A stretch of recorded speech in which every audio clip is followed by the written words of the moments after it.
સૌને જય શ્રી કૃષ્ણ, રાધે રાધે. સનાતનના સૌ આશ્રિતોને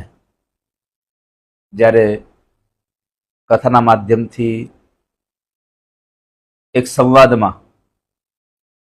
એક શબ્દના ભાવે સૌને જ્યારે દુઃખ વ્યક્ત થયું છે ત્યારે એ માટે થઈ દિલગીરી માટે કે જે આજથી 3 વર્ષ પહેલા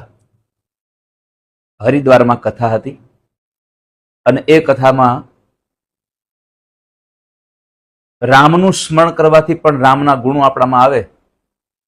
એ માટે મેં એક સંવાદમાં રામ કુંભકર્ણના સંવાદમાં માં જાનકી વિશેના જે એ બંનેનો સંવાદ હતો અને એ સંવાદ વાલ્મીકી રામાયણના આધારે યુદ્ધકાંડમાં 13મા સર્ગમાં 4થા શ્લોકમાં જે શબ્દ ઉપયોગ કરેલો અને એને અનુસંધાને મેં એ શ્રોતાઓને સમજી શકાય કે ભગવાન રામના સ્મરણ માત્રથી પણ એના ચિંતનના રાવણ જેવા રાવણના વિચારો બદલી જાય છે. એ સંવાદને મેં પ્રસ્તુત કરવા માટે જ્યારે કહેલો અને એમાં એક શબ્દ રાવણ અને કુંભકર્ણનો સંવાદ શબ્દ હતો એ મેં કહ્યો તો એના માટે થઈને અત્યારે ભગવાન રામ અને મા જાનકીના ઉપાસકોને એ મારા શબ્દથી લાગી આવ્યું છે, દુઃખ લાગ્યું છે, એ બધાને દુઃખ વ્યક્ત કરી રહ્યા છે. માં જાનકી વિશે કે કોઈ પણ દેવી દેવતાઓ વિશે વ્યાસપીઠે ક્યારેય વિવાદ સર્જ્યો નથી. વ્યાસપીઠ હંમેશા સંવાદ માટે રહી છે. આ જે શબ્દથી વિવાદ થયો છે, જે શબ્દથી લોકોને ખોટું લાગ્યું છે, એના માટે હું